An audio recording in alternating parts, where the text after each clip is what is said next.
নারকেল দিয়ে এই সহজ সুন্দর রেসিপিটা একবার বানিয়ে দেখুন, খেয়ে তো আপনার প্রশংসা করবেই করবে। আর খেতে এত ভালো লাগে, তো একবার খেলে স্বাদ সারা জীবন মুখে লেগে থাকবে। আর মুখে দেবার সাথে সাথেই তো মিলিয়ে যাবে। এমনকি একবার তৈরি করে তো অনেকদিন সংরক্ষণ করে রেখেও দিতে পারবেন। নমস্কার বন্ধুরা, রূপার রন্ধনশালায় আপনাদের সকলকে অনেক অনেক স্বাগত জানাই। তো চলে এসেছি আবারও একটা নতুন রেসিপি নিয়ে। তো আজকের আমি একটা সহজ সুন্দর পিঠে রেসিপি শেয়ার করব। তো নারকেল দিয়ে যে এত সুন্দর একটা পিঠে তৈরি করা যায়, তো আপনারা না দেখলে বিশ্বাসই করতে পারবেন না। এমনকি এইভাবে একবার পিঠে বানিয়ে তো আপনারা অনেক দিন সংরক্ষণ করে রেখেও খেতে পারবেন। তো আপনারা সঙ্গে থাকুন আর প্রথম থেকে শেষ পর্যন্ত পুরো রেসিপিটা দেখতে থাকুন। আশা করি আজকের রেসিপিটা আপনাদের অনেক অনেক ভালো লাগবে।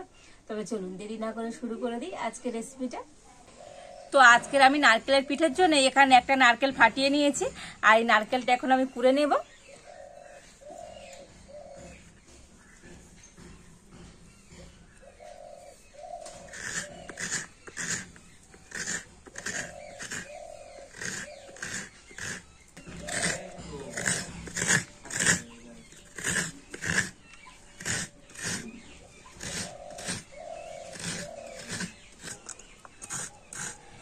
তো দেখুন নারকেলটা তো কুড়িয়ে নিয়েছি, আর এই নারকেল কুড়োটা আমি একটা প্লেটের মধ্যে করে নিয়ে নেব।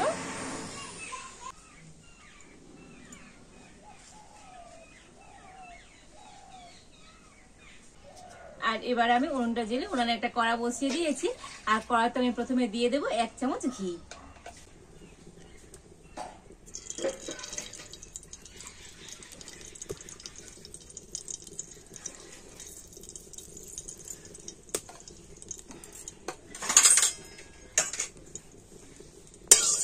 তো ঘিটা গরম করে নিয়েছি, আর ঘিটা ভালো মতো গলেও দিয়েছে। আর এবার আমি ঘিয়ের মধ্যে দিয়ে দেব একটা বাটি মাপ করে নিয়ে নিয়েছি হাফ বাটি শুকনো আতপ চালের গুঁড়ি। এবার ঘিয়ের সাথে আতপ চালের গুঁড়িটা একটু ভেজে নেব। এবারে হালকা জাল দিয়ে তো চালের গুঁড়িটা ভেজে নিতে হবে। তো কোনোভাবে চালের গুঁড়ি যেন লাল না হয়, এইরকমই সাদা থাকবে। তো সেই রকম করে কিন্তু চালের গুঁড়িটা আমি একটু ভেজে নেব। তো দেখুন 5 মিনিট ধরে আমি চালের গুঁড়িটা ভেজে নিয়েছি, আর কত সুন্দর সাদা আছে দেখুন। এইভাবে সাদা রেখেই কিন্তু ভেজে নিতে হবে। আর এই চালের গুঁড়ি থেকে সুন্দর একটা সেন্ট বার হয়েছে। আর এবার আমি চালের গুঁড়িটা নামিয়ে নেব।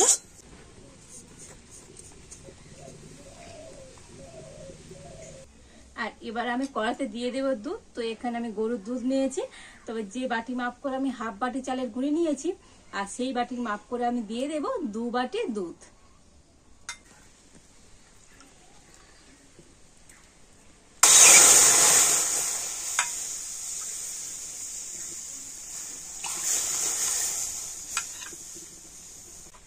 আর এবারে দুধের মধ্যে দিয়ে দেব নারকেল। তো একই বাটির মাপ করে আমি নিয়ে নিয়েছি 1 বাটি নারকেল গুঁড়ো। আর যতটা নারকেল ততটা আমি নিয়ে নিয়েছি চিনি। তো 1 বাটি আমি চিনি দিয়ে দিচ্ছি।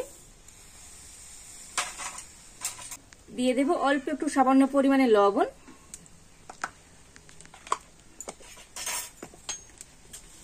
আর এবার আমি সবকিছু একটু ভালো করে ফুটিয়ে নেব।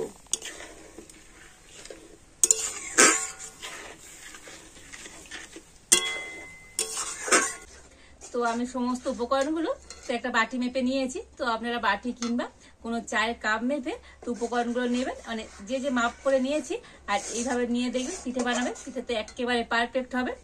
আর সমস্ত কিছু কিন্তু একটু ফুটিয়ে ঘন করে নিতে হবে। তো দুধটা একটু ক্ষীর মতো তৈরি করে নিতে হবে, তবেই পিঠেটা খেতে ভালো লাগবে। তো দেখুন দুধটা কিন্তু ফুটিয়ে এইভাবে করে নিতে হবে। তো কতটা ঘন হয়েছে তো দেখেই বুঝতে পারছেন, এইভাবে ঘন করে নিতে হবে। আর এবার আমি এর মধ্যে দিয়ে দেব ভেজে রাখা চালের গুঁড়ি।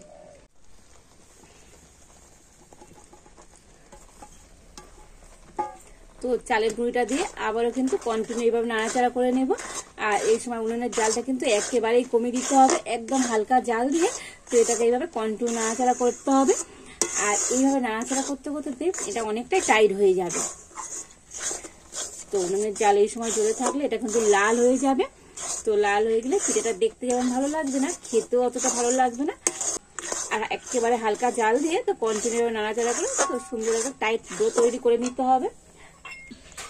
আর এবার আমি এর মধ্যে দিয়ে দেবো এলাচ। তো 2টো এলাচের দানা আমি গুঁড়ো করে নিয়েছি, দিয়ে দিচ্ছি। তো আবার এইরকম কন্টিনিউ নাড়াচাড়া করে নেব।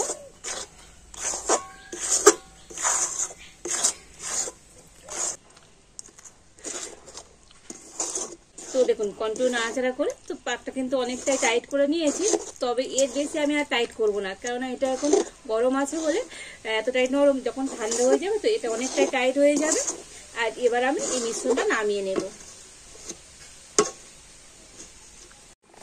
আর এখানে একটা থালার মধ্যে আমি একটু ঘি লাগিয়ে নিয়েছি, আর মিশ্রণটা আমি থালার মধ্যেই দিয়ে দেব।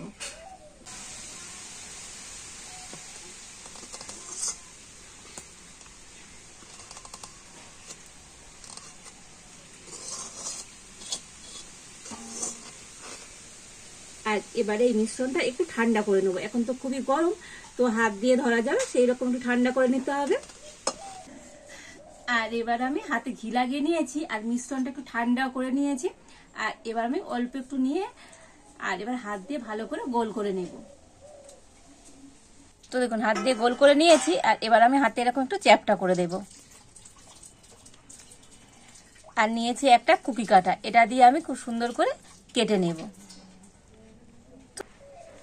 তো আপনারা এরকম গোল করেও রাখতে পারেন।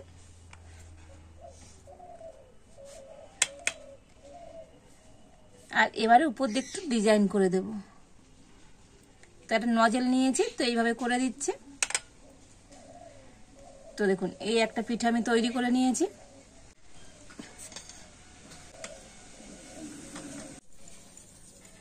তো এই পিঠেগুলো তো খুব একটা কিন্তু কঠিন নয়, খুবই সহজ পিঠে। তো আমি যে এইভাবে ডিজাইন করছি আপনাদের সেইভাবে করে নিতে হবে তেমন কোনো কথা নেই। তো আপনারা আপনাদের পছন্দ মতো শেপ দিয়ে পিঠেগুলোকে সুন্দর করে তৈরি করে নেবেন। তো দেখুন একইভাবে আবারও আমি এইভাবে কেটে নিচ্ছি। তবে এটা দিয়ে আবারও পিঠে তৈরি করে নেব। আবার আমি নজল দিয়ে তো এরকম একটু সুন্দর ডিজাইন করে দিচ্ছি। তো দেখুন কত সুন্দর হচ্ছে আজকের এই পিঠেগুলো।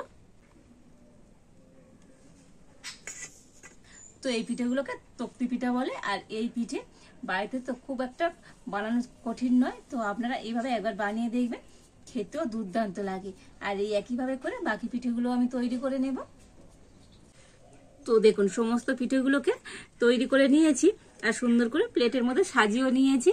আর দেখুন আজকের এই তক্তি পিঠেগুলো কতটা সুন্দর হয়েছে, দেখতে কত সুন্দর হয়েছে দেখুন। আর এই পিঠেগুলো দেখতে যেমন সুন্দর, খেতেও তো দুর্দান্ত লাগে। এমনকি এই পিঠেগুলো একবার বানিয়ে তো আপনারা অনেকদিন সংরক্ষণ করে রেখেও দিতে পারবেন। কতটা লোভনীয় হয়েছে আজকের এই তক্তি পিঠেগুলো, অসম্ভব সুন্দর হয়েছে, খেতে এত ভালো লাগবে, তো একটা দুটোতে মনই ভরবে না। আর দেখুন আজকের এই পিঠেটা কতটা সুন্দর হয়েছে, দেখেই বুঝতে পারছেন। আর এগুলো মানে মুখে দেওয়ার সাথে সাথেই তো মিলিয়ে যাবে, অসম্ভব সুন্দর হয়েছে আজকের এই পিঠেগুলো। তো এই শীতে তো নানা রকমের পিঠে আপনারা বাড়িতে বানিয়ে খান, আর আমার মতো করে নারকেল দিয়ে এভাবে আবার পিঠে বানিয়ে দেখবেন, খেতে এত ভালো লাগবে। তো একবার খেলে বারবার বানিয়ে খেতে ইচ্ছে হবে। তো আজকের আমার এই পিঠের রেসিপিটা আপনাদের কেমন লাগলো অবশ্যই কমেন্ট করে জানাবেন। ভালো লাগলে লাইক শেয়ার সাবস্ক্রাইব করবেন। আজ এই পর্যন্ত, আপনারা ভালো থাকুন, সুস্থ থাকুন, দেখা হচ্ছে নতুন কোনো একটা রেসিপি নিয়ে।